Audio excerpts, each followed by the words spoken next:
What's up guys? Welcome back sa aking YouTube channel. For today's video po ay pag-uusapan po natin itong 10 piso na ASEAN coin, which is isang commemorative coin para sa darating po na ASEAN Summit na gaganapin po dito sa Pilipinas.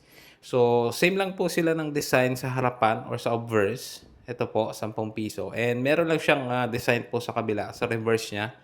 Which is nakalagay po dito yung ASEAN. Tapos meron po siyang QR code. Ayan, kung makikita po ninyo.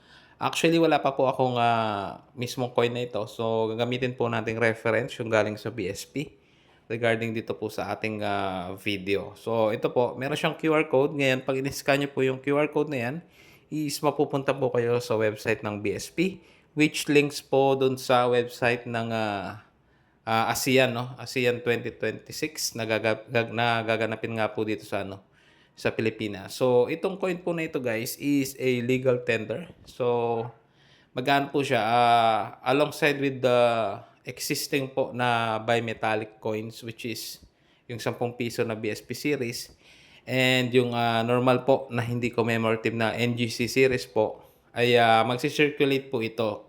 So, may mga ilang kaibigan na po ako na meron na po nito. And then, siguro i-release po nila itong coin na ito ng paunti-unti, no? I think nasa 10 million pieces po itong coin na ito. Pero nilinaw po ng BSP na legal tender po ito.